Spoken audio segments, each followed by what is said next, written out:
Saya pikir apa yang terjadi itu kan sesuatu yang wajar.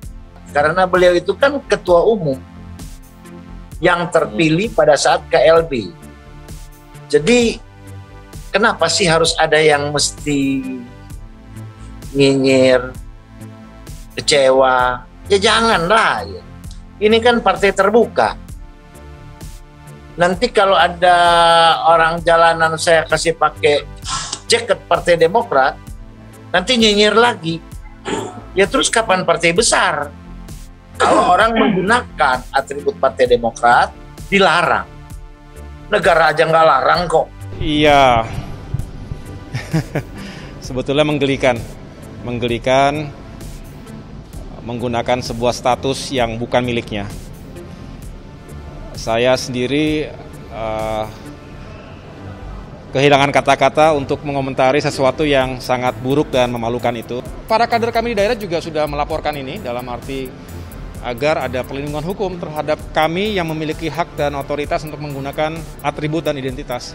Sedangkan yang lain yang tidak legal tentu harus diambil langkah begitu. Oh sangat siap, orang ini sedang bergulir kok. Di PT UN sedang bergulir, hari ini sidang. Karena kemarin sidang itu dan beberapa kali sidang sebelumnya, itu mereka nggak hadir. Kenapa? Ya takut.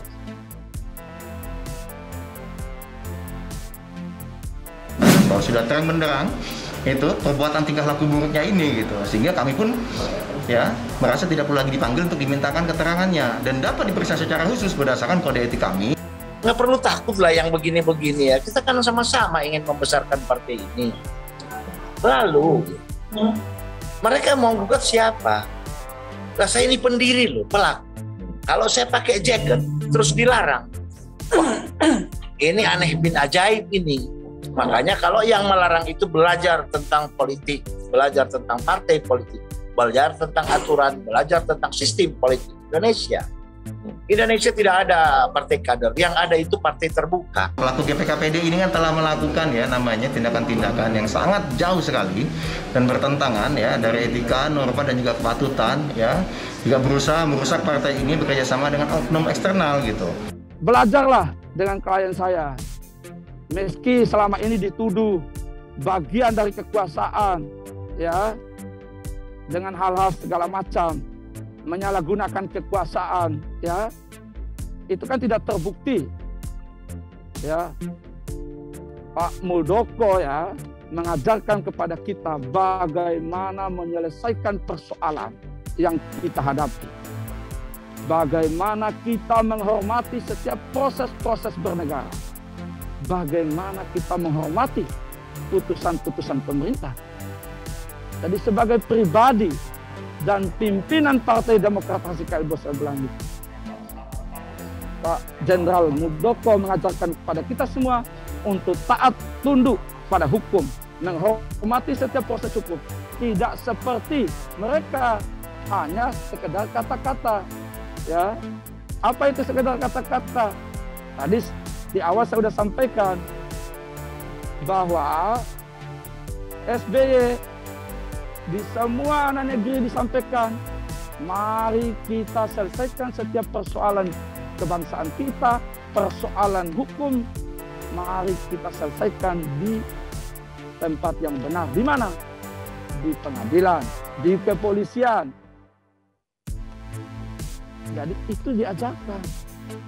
Ya, kalau terkait dengan PMH ya, perbuatan melawan hukum, tentunya kan kemarin sedang proses mediasi. Tapi kan mediasi sudah gagal. Kenapa? Loh, kami kan ada persyaratan. Kami yang menuntut nih, Bang. Ya kan? Kan kami yang menuntut. Ya kan? Kemudian pengadilan, ayo dimediasi dong. Ya udah, oke, kalau mau ini damai begini nih. Syarat-syaratnya dari kami. Loh, kok kemudian dari mereka yang kami tuntut malah buat syarat sendiri, harus ini, harus itu. Loh, kok nggak jelas gitu. Ini kan gimana ya namanya mediasi kan ada dua belah pihak, terutama ya dari kami dulu lah gitu ya kan, kok malah memaksakan gitu itu satu. Yang kedua kemudian kita lihat kok kita ini agak curiga sebenarnya pengacara yang kemudian apa namanya kuasa hukumnya ini sebenarnya beneran nggak ini mewakili Bapak Muldoko ini, karena kan udah terbukti kita sedang proses loh ke kepolisian karena pengacaranya itu membawa surat palsu, Mbak, surat kuasa palsu waktu itu. Terbukti waktu itu, makanya gugatan mereka cabut karena ternyata itu surat kuasanya palsu. ya kan, mengatasnamakan beberapa ketua DPC, pada ketua DPC itu tidak pernah memberikan mandatnya kepada kuasa hukum ini. Ini kuasa hukum yang sama loh yang saat ini mewakili Bapak Muldoko, ya kan. Nah, ini menjadi pertanyaan kami juga di pengadilan gitu loh, ya kan. Ini benar nggak nih mewakili Bapak Muldoko, jadinya dipalsukan lagi nih gitu. Nah, ini kan masih di situ Mbak proses. Jadi kami terus pengadilan, kami masih terus percaya ya bahwa pengadilan adalah tempat untuk memperjuangkan kebenaran dan keadilan. Ya, siapapun memang bisa datang ke pengadilan meskipun memang tidak punya hak atau tidak punya legal standing. Ya kita ujilah di pengadilan. Tetapi sementara Anda belum punya legal standing sebagai Partai Demokrat, jangan bawa nama Partai Demokrat, malu-maluin.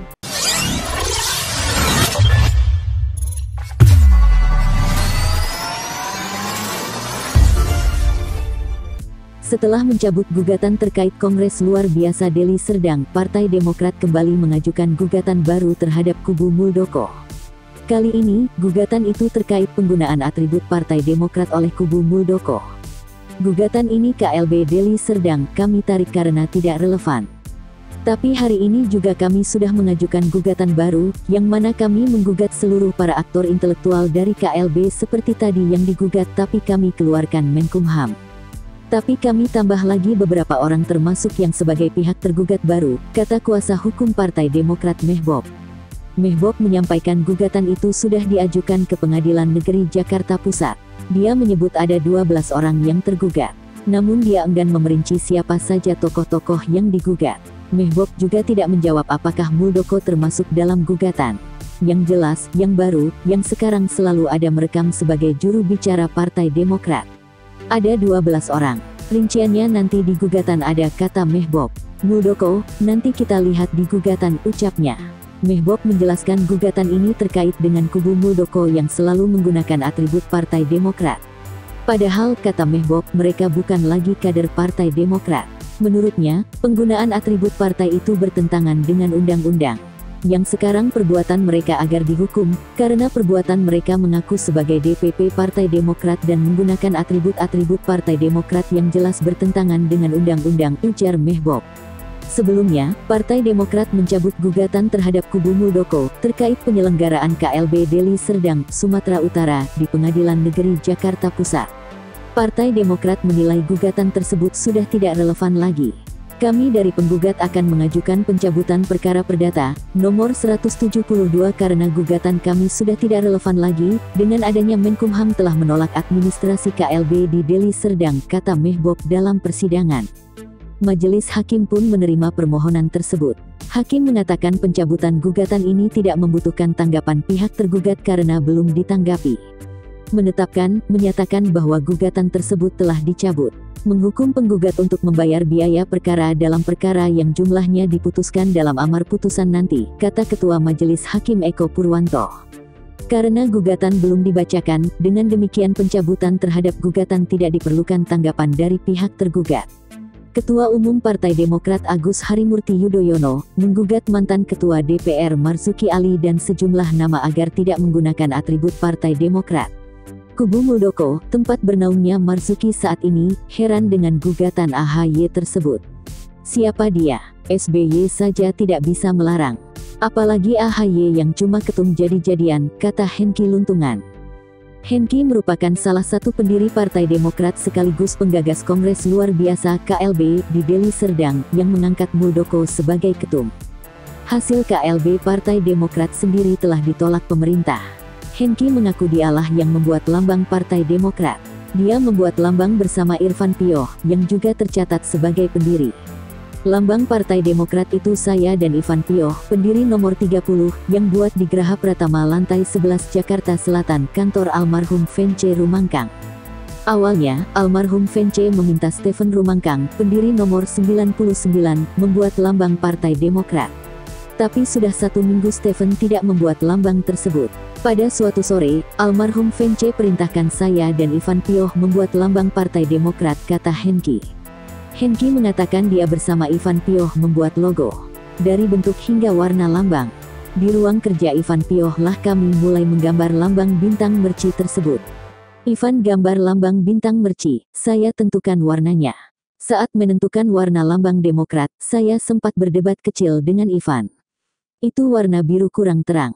Tapi Ivan bilang, karena ini di komputer nanti kalau di print warnanya jadi hijau, kata Ivan meyakinkan saya. Setelah jadi lambang tersebut kami serahkan ke almarhum Vence Rumangkang dan beliau langsung memuji karya saya dan Ivan. Hengki heran kenapa AHY melarang penggunaan atribut oleh Marzuki Ali dan kawan-kawan.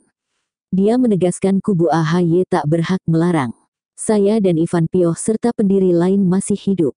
Karena itu, AHY ketum jadi-jadian tak bisa melarang pendiri soal penggunaan lambang Demokrat.